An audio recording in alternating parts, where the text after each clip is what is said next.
Hidupku adalah persembahanku bagi Tuhan. Saudara-saudara kekasih Tuhan, sebagai orang percaya yang sering beribadah, kegiatan-kegiatan peribadahan kita tidak terlepas dari persembahan. Mengapa kita harus memberi persembahan? Dalam realita kehidupan kita bergereja, di gereja kita secara khusus di GBKP banyak sekali persembahannya. Ada kolekte mingguan, ada persepuluhan, ada kolekte PJJ, ada juga adangan-adangan, ada juga iuran-iuran 2.000 untuk pembangunan gereja, ada pula kartu donatur, banyak sekali. Dan tidak mengherankan karena banyaknya pos-pos persembahan ini, di satu saat masa lampau kita jemaat pernah mengeluh, wah banyak kali pos-pos persembahan di gereja kita ini, begitu. Saya mencoba untuk menoreh kembali kepada Alkitab. Orang Israel ini memiliki banyak sekali persembahan yang jauh lebih mengerikan jumlah dan posnya dari kita orang GBKP. Tradisi orang Israel itu melihat segala sesuatu itu terkoneksi dengan bagaimana kita memberi rasa hormat pada Tuhan. Umpamanya, jika ada anak lahir dalam tradisi orang Israel, itu akan dipersembahkan 1 ekor anak lembu paling mantap, begitu ya. Nanti pada bulan-bulan atau tahun tertentu dipersembahkan juga kambing atau lembu. Kalau kaum perempuan, maaf ini bahasa orang dewasa, kalau mereka datang bulan, itu persembahannya khusus lagi. Selesai datang bulan, persembahannya khusus lagi. Pada hari raya tertentu, persembahan mereka khusus lagi. Dan demikianlah seterusnya, hampir setiap tahapan-tahapan kehidupan itu terkoneksi dengan persembahan.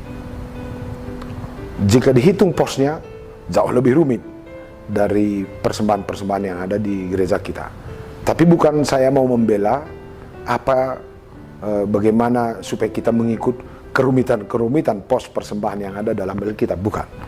Kita mau mencoba melihat yang pertama, bahwa persembahan itu adalah cara orang Israel mengingat bahwa semua perjalanan hidup kita itu adalah anugerah Tuhan dan perlu kita syukuri. Semua yang terjadi dalam kehidupan kita itu tidak pernah terlepas dari rencana baik Tuhan dan itu perlu kita syukuri.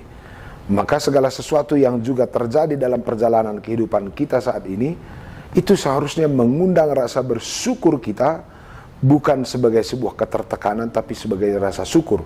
Mungkin bentuk-bentuknya bisa bermacam-macam pada saat ini. Bisa dalam bentuk berdoa, atau mungkin bisa dalam bentuk aktivitas-aktivitas yang merupakan penampakan syukur kita demi kemuliaan Tuhan atau demi kebaikan sesama.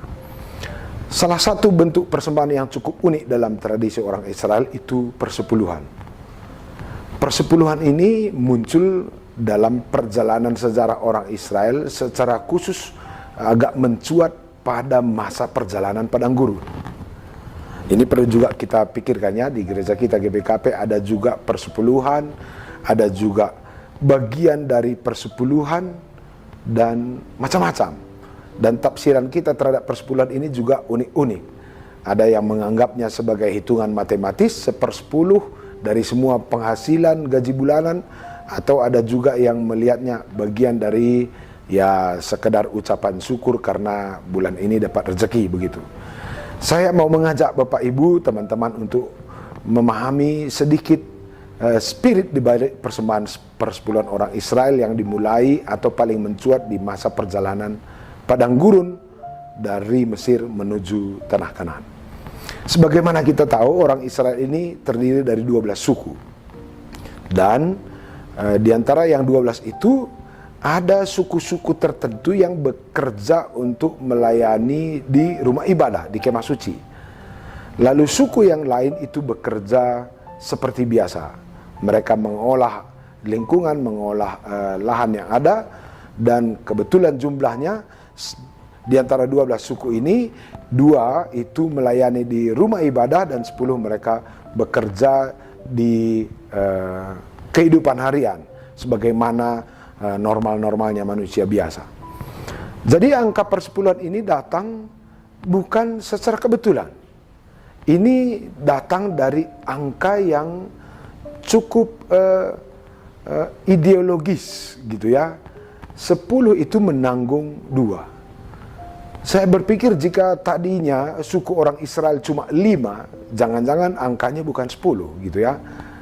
Bisa aja tadi sekitar 20% atau 30%. Angka 10 ini adalah pembagian 10 suku dan 12 suku, di mana yang 10 ini bekerja memenuhi kehidupan bangsa Israel secara keseluruhan, yang juga memenuhi kebutuhan para pelayan di rumah ibadah.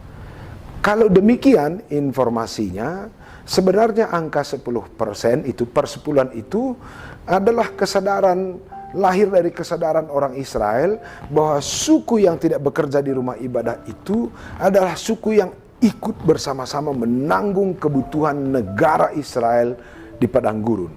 Kalau kita teruskan pikiran ini, itu berarti persepuluhan orang Israel adalah angka solidarity, angka tanggung jawab bersama. Bagaimana dari 10 suku ini akan bekerja untuk memenuhi kehidupan bersama orang Israel.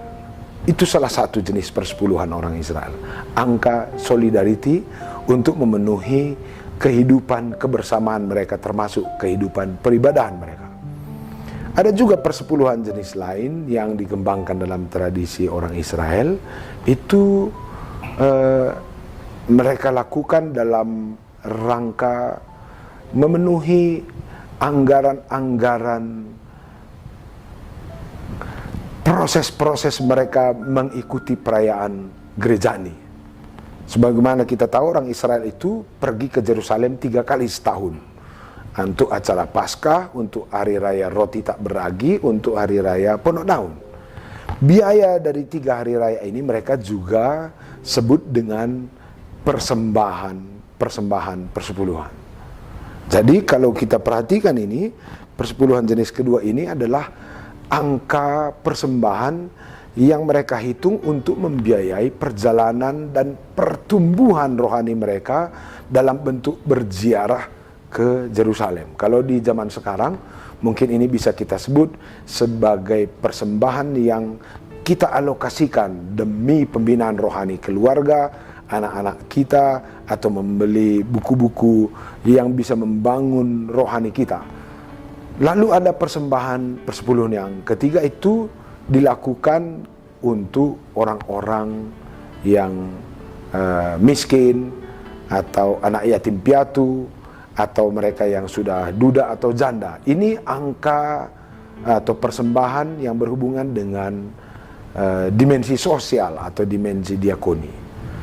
Jadi kalau kita perhatikan cara orang Israel bersembah, memberi persembahan itu sebenarnya tidak fokus pada angkanya, tapi pada 3 aspek ini. Bagaimana kita gereja sadar akan tanggung jawab kita supaya gereja kita bisa bertumbuh, berkembang, membiayai proses-proses pelayanan, itu satu. Yang kedua, persembahan itu berhubungan dengan bagaimana proses pertumbuhan rohani kita dalam rumah tangga kita masing-masing. Itu pun harus kita lokasikan, dan itu pun disebut dengan persembahan. Dan yang ketiga, itu berhubungan dengan dimensi sosial atau diakoni. Jadi ketika ketiga hal ini dipadukan dan dibingkai dalam pola berpikir persembahan, maka saya berpikir, wah, wajar aja orang Israel menjadi jenius. Kenapa? Karena anak-anak mereka sejak kecil sudah dididik untuk peduli pada tanggung jawab mereka akan perjalanan kehidupan gereja. Yang kedua, anak-anak mereka sudah dididik bagaimana untuk mengalokasikan anggaran pertumbuhan rohani keluarga. Dan yang ketiga, anak-anak mereka sudah dididik bagaimana caranya untuk peduli secara sosial. Jadi akhirnya bukan lagi berbicara soal angka persembahan, tapi ini sudah menjadi kurikulum spiritual. Bagaimana mereka mendidik keluarga mereka sejak kecil, peduli pada gereja, peduli pada keluarga, peduli pada dimensi sosial. Pantas sampai hari ini orang Yahudi kita kenal dengan jenius. Dan kalau boleh kita katakan secara rata-rata, anak-anak orang Israel, kalaupun mereka tamat SMA, bisa saja setara dengan kita yang sudah mengambil studi manajemen keuangan S2. Kenapa? Karena kita hanya belajar ilmu manajemen ini setelah dewasa, tapi mereka melakukannya sejak kecil. Oke, saya mau mengerucutkan percakapan kita ini. Persembahan sebenarnya bukan berbicara soal angka, tapi berbicara tentang kesadaran kita, sehingga apapun yang kita persembahkan bagi Tuhan akan memiliki dampak kepada proses pelayanan gereja, pertumbuhan gereja, proses pertumbuhan rohani keluarga, dan proses kita membangun tatanan sosial kepada sesama. Kalau dengan demikian, teman-teman, sahabat-sahabat Kristus, jemaat GBKP, mari kita coba melihat persembahan kita bukan lagi dari angka, tapi dari sisi bagaimana kita melatih solidaritas kita, kepedulian kita, sehingga anak-anak kita sejak kecil sampai dewasa akan terlatih hidup bertanggung jawab, baik dalam gereja, dalam keluarga, maupun dalam masyarakat. Selamat menyembah Tuhan.